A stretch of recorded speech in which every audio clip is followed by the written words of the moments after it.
So you got your hands on a 35mm film point and shoot. The issue is you don't know whether or not it's working. Before you run a roll through it, I'm going to show you a few things you should do to test it out.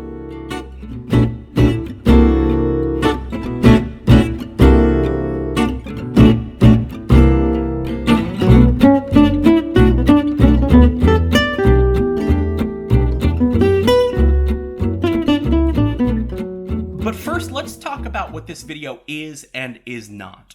There's a bunch of systems in a point and shoot film camera, and a lot of things can go wrong. Sometimes there's no possible way to know about an issue until you run a roll of film through it and have that film developed to see the results. This video will show you the things you should check that'll help you decide if you even should run a roll of film through that camera in the first place. This is definitely not meant to be a repair video, and bear in mind that these methods might not work for every camera, but they do work for a lot of cameras, and they're always worth trying. First things first, does the camera turn on? You're going to need to make sure you've got the correct batteries to find out, and using fresh batteries is always ideal. Once it's on, go ahead and test fire it.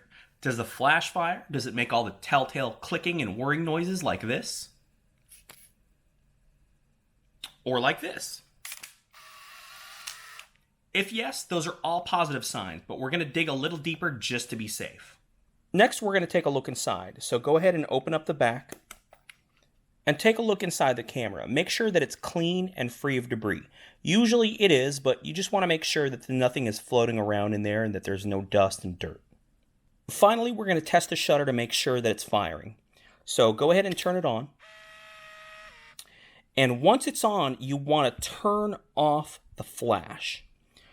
The reason that you're going to turn off the flash is because you want to fire this camera without the flash, and you're going to be looking straight at the front of the lens, so you don't want to flash yourself in the face. So make sure to turn off the flash because you don't really need to flash yourself, and you need to be able to see into the lens to make sure that the shutter is opening. So I went ahead and turned the flash off. What I'm going to do now is I'm going to point it off at something in the distance, and I'm going to half press this shutter button because that is going to lock focus and exposure.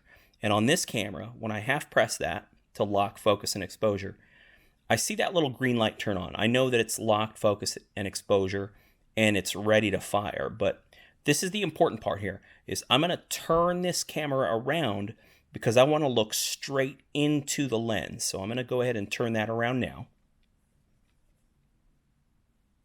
And I'm going to check to see if that shutter is opening. Now that was probably really difficult to see, so I'm going to replay that for you, but I'm going to slow it down. On other cameras, such as this one, it's a little easier to do because it'll fire while the back is open. So I'm going to go ahead and open up the back. And again, looking through the back, straight through that lens, I'm going to fire the camera, checking to see if the shutter opens. And easy. The shutter opens, it does the whirring sound, which means it's taking up the film, or it's in theory going to take up the film when you run a roll of film through it. So in both of these examples, these are cameras that I would say are good to go. I would decide to go ahead and run a roll of film through either of these or both of these. Now, does that mean that these cameras are perfectly functioning and you're going to produce a roll of film that is properly exposed? Not necessarily, and here's why. There are multiple systems in a point-and-shoot camera. There's the system that rewinds the film when it's done. There's the take-up spool that rolls up the film and advances the film as you shoot. And there's no way to tell if those pieces of the camera are working until you run a roll of film through it and get it developed.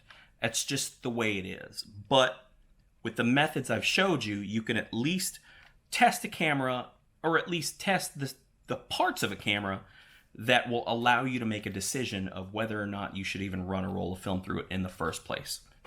I hope that this was helpful to you. The most important thing to me is to help you out. So if you have any other questions, or if I missed anything, please let me know in the comments below, and I'll do my best to answer you.